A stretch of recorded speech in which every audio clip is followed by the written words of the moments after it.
Muchas gracias en primer lugar al ICAP por invitarme a participar en esta sesión. Yo he trabajado 10 años en el Gabinete de Comunicación de Seguridad y Emergencia y donde hemos tenido que abordar la comunicación en catástrofes naturales, como pues empecé con el Delta, ya hace unos cuantos años, Delta, inundaciones, temporales de viento, el volcán submarino de Hierro, vertidos del Olegna y de Nof en Gran Canaria, vertidos marítimos.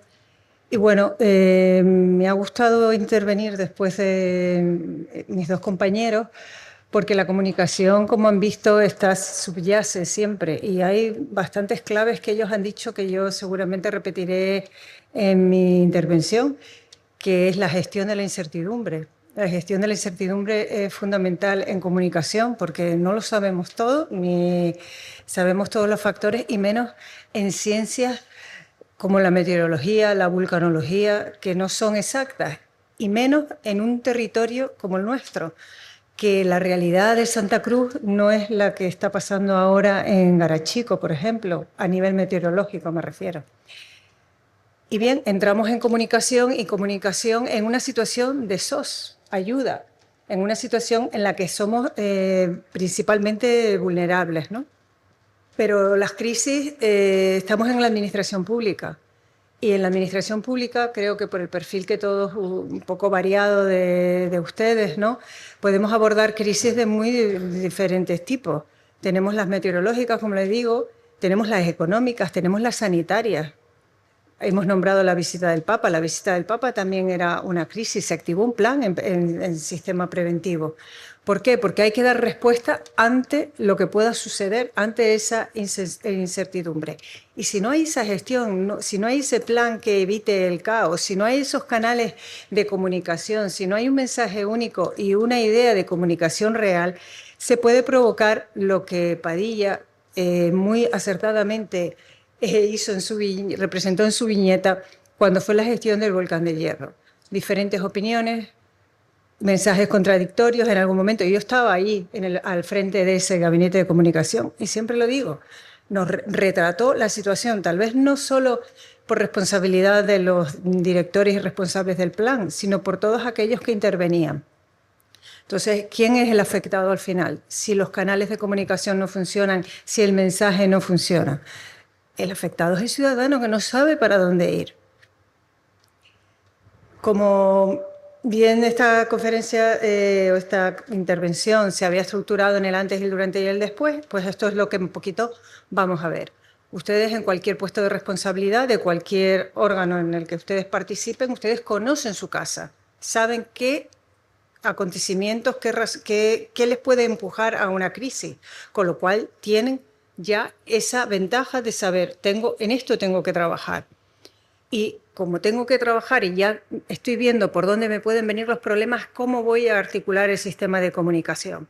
Y cómo voy a formar a la población para que sepa actuar. Siempre decimos en Protección Civil que el primer plan es la autoprotección. Sin autoprotección no hay plan de protección civil que exista. Y les pongo un ejemplo. Recuerdo unas lluvias en Gran Canaria o una nevada que se prohibía subir a la cumbre. Y había gente llamando a la radio diciendo que ellos iban a subir a la cumbre, que ya estaría el gobierno para salvarles.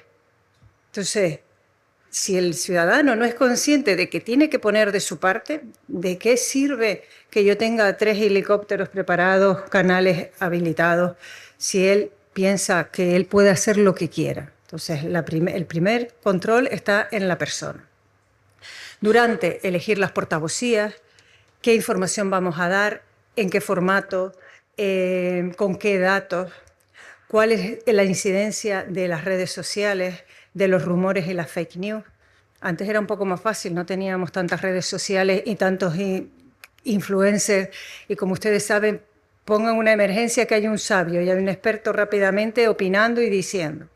Fortalecer nuestras fuentes oficiales para no dar pie a error, que las fuentes oficiales también se equivocan, pero normalmente porque la comunicación es el final y ahí hay un eslabón de muchos intervinientes que si no están muy sujetos y a veces imposible, la comunicación puede dar pie a error y eso siempre lo tenemos que evitar. Y después la comunicación interna. Como digo, por un lado la personal del ciudadano, pero quienes formamos parte de los dispositivos y de los equipos, ¿qué decimos cuando salimos a la calle después de una reunión de gestión? Sobre todo en sitios pequeños.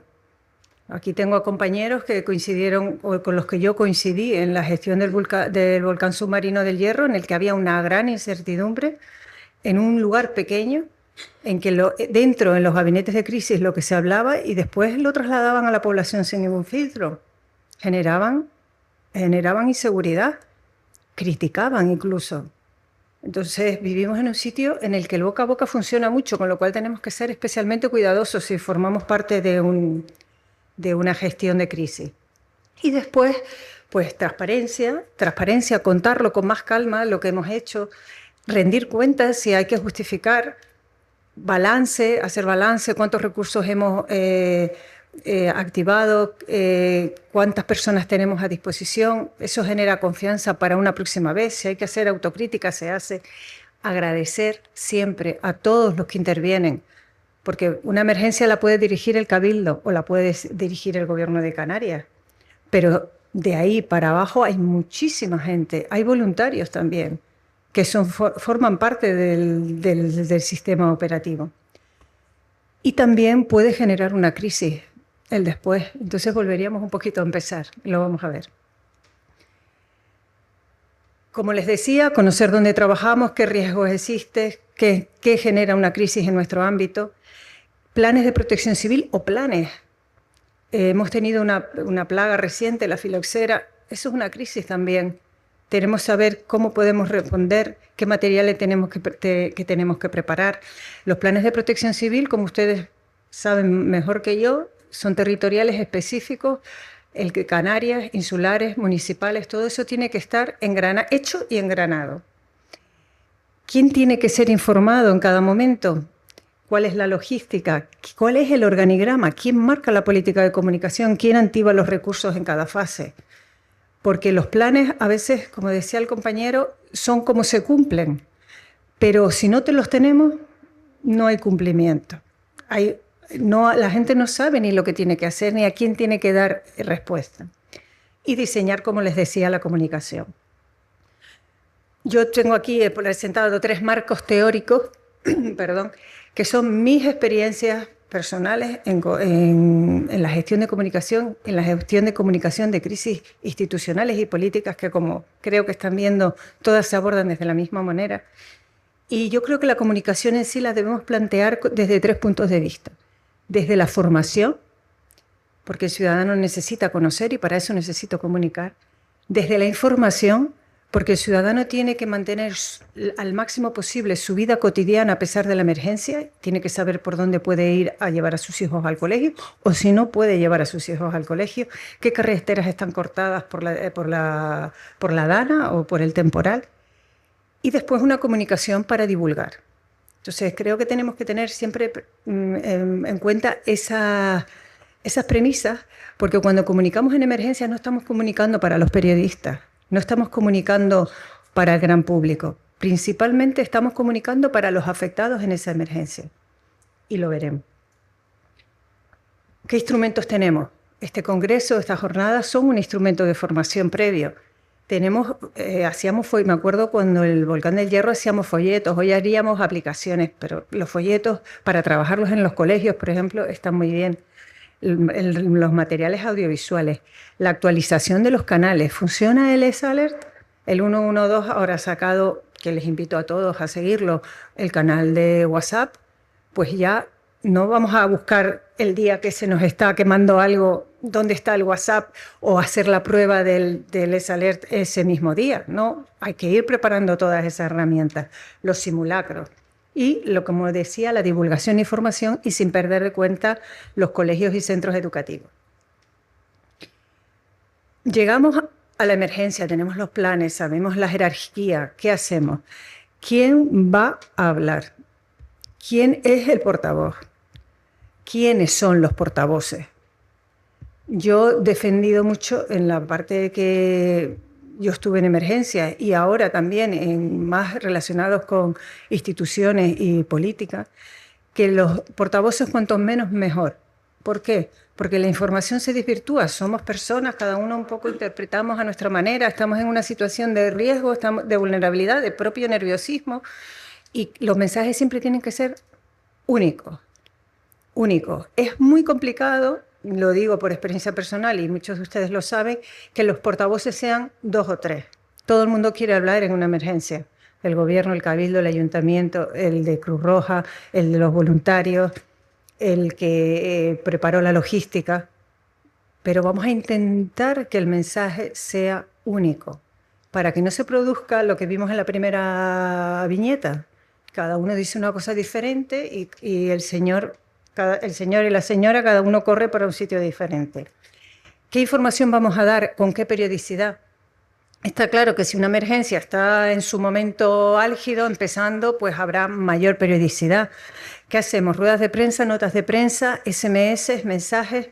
Pues según cuanto más grave sea la incidencia de la emergencia, pues habrá más periodicidad. Siempre que hay que dar nombres de carreteras cortadas, suministros de luz, etcétera, pues es preferible tenerlo siempre por una nota de prensa, no un mero canutazo en cualquier sitio. Vamos a darle la importancia, vamos a dar la visibilidad de que estamos haciendo seguimiento, ¿no? Mensaje único, como digo, pongo ahí un buff porque es como el intento que nunca llega, pero hay que intentarlo. Tenemos el SECOES 112, como ustedes saben. Ahí se gestiona, hay portavoces de comunicación que son muy útiles en una emergencia, porque a veces cuando uno está en la emergencia tiene que estar gestionando y no puede estar comunicando.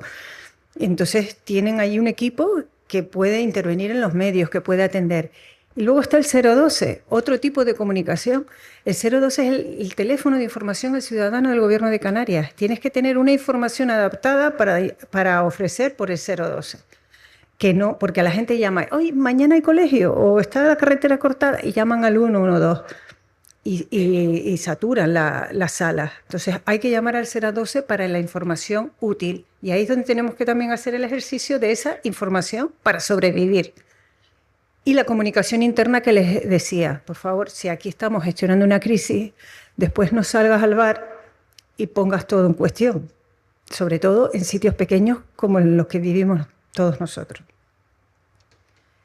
Y aquí es donde está un poco mi marco teórico, que también he defendido siempre, de que control de la información no es una censura, no es censura, es cuidar la comunicación interna, cuidar la comunicación que realizamos entre todos los intervenientes, es una mesura en el mensaje, es una responsabilidad individual y es lo que nos aporta en definitiva credibilidad.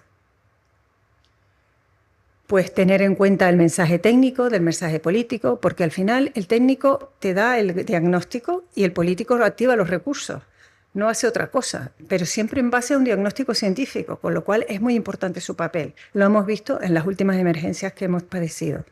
¿Quién habla y por qué canal?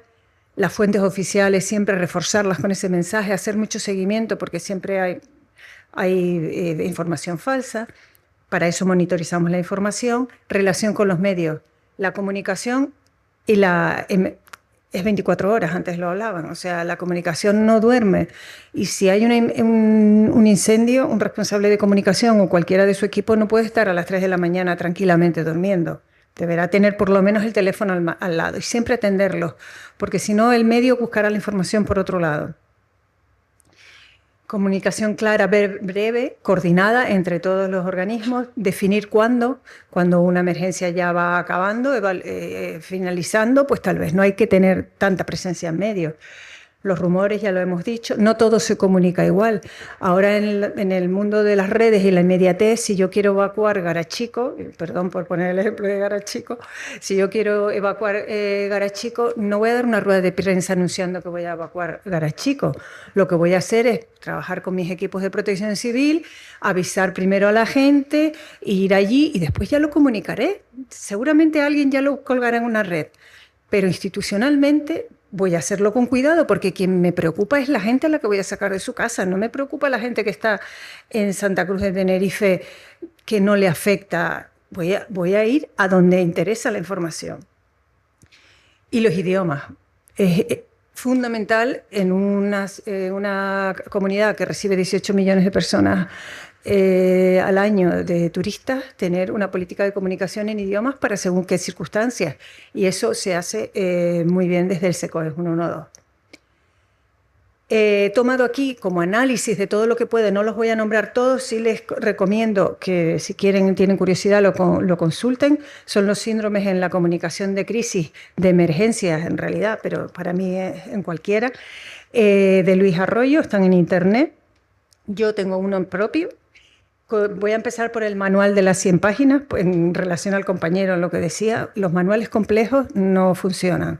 Un manual de más de 100 páginas te desvirtúa y te confunde. David y Goliat, siempre el afectado tiene razón. Es como el cliente siempre tiene razón, pues el afectado siempre tiene razón. Recuerdo el ébola, que ya fue hace muchos años, pero causó una crisis política, declaraciones del secretario de Estado de Sanidad echándole la culpa a Teresa Romero por haberse contagiado del virus. Entonces, la señora pudo haber sido imprudente, pero ahora está en una unidad aislada, con todo un problemón asociado alrededor, y le vas a echar la culpa a ella porque se contagió. O sea, ese es el David y Goliat. El avestruz, la institución no puede meter la cabeza debajo de la tierra, tiene que dar la cara siempre. El ingeniero, los mensajes tienen que ser claros, no podemos irnos a tecnicismos porque la comunicación tiene que llegar a la gente. Los flashes, el gestor de la emergencia no puede estar pendiente de los medios de comunicación. Está gestionando una emergencia, tiene que medir mucho su aparición. Robinson Crusoe, no estamos solos en una isla, somos muchos y muchos participamos de lo mismo. Trabajemos juntos. El Barbra Streisand es porque las críticas, los problemas, los tenemos que abordar desde el punto de vista de la comunicación, en el mismo nivel en el que se genera. Si una persona publica un Twitter que es negativo para tu gestión, tú tienes que valorar cuántos seguidores tiene, qué influencia tiene. Por un tweet que se publique o por una noticia que salga en un digital, tú no puedes reaccionar, no puedes dar una rueda de prensa para desmentirlo. Tienes que desmentirlo en su mismo nivel. No hagamos, porque al final, si nadie se había enterado o si no era un bulo, al final lo magnificamos, ¿no? Y yo tengo uno, que es mío, que es el síndrome de la boda de la infanta. O sea, considero que las emergencias, salvo en los primeros momentos, cuando son emergencias largas, no deben ocupar las 24 horas de la parrilla de los medios. Creo que hay que aportar serenidad. Querer cubrir espacios en los medios supone buscar noticias debajo de las piedras. Y creo que cada momento de la emergencia requiere un tiempo adecuado de emisión. Y esa es mi contribución a esta situación del durante. Ya si tienen más curiosidad, pues les invito a verlo. Es una presentación, la tiene colgada, de una sesión que nos dio en la Escuela Nacional de Protección Civil.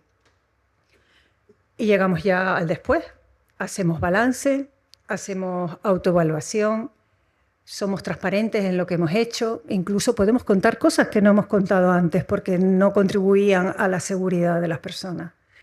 Rendimos cuentas políticas, porque ahora lo veremos, y agradecemos.